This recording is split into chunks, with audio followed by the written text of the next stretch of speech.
कैसे हो बेटा तुम? हाथ अब कैसा है तुम्हारा? ठीक है, बस मामूली से जख्म है। ये सब हमारी दुआओं का असर है। आग में फंसना मामूली बात नहीं, नुकसान ज्यादा भी हो सकता था। अल्लाह ने बचाया तुम्हें।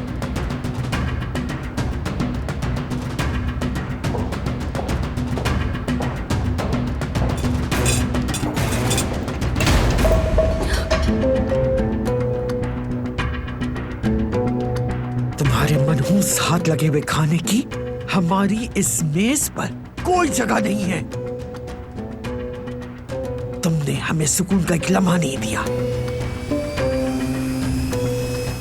तुम भी कभी खुशी ना देखो। बहुत हो गया दादी जान।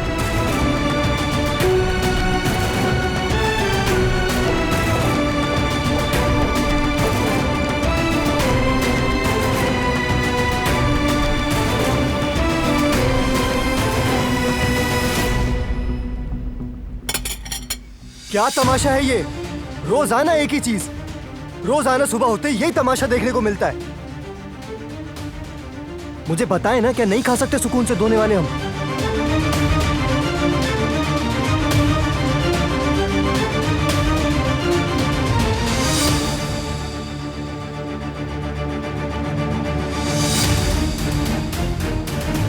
देखिए दादी जान, आप मेरी बड़ी हैं, आपके मुझ पर बहुत एहसानात हैं और मैं आपसे गुस्ताखी नहीं करना चाहता, लेकिन अगर मैं आपकी इन हरकतों पर खामोश रहा तो अपनी इज्जत नफ्स खो बैठूंगा मैं।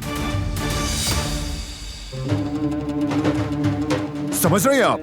वो सांप जिसने मेरे बेटे को माजूर कर दिया, मेरी बहू को कब्र में पहुंचा दिया, उस बेगैरत कातिल की बेटी को मैं अपने साथ इस खाने की मेज पर किसी सूरत में बर्दाश्त नहीं कर सकती। कितनी बार यह बात हो चुकी है, थक चुका हूं मैं। बस करें ये जुल्म।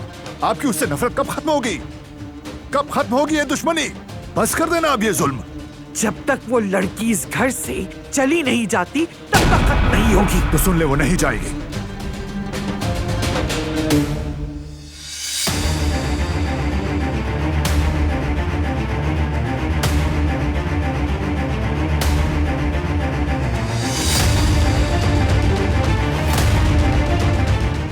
मैं आपका दिल नहीं तोड़ना चाहता, इसलिए इस बात को और नहीं बढ़ाऊंगा, लेकिन अब आप ये जान लें कि मेरी बर्दाश्त की भी हद है और वो हद अब पार होने वाली है।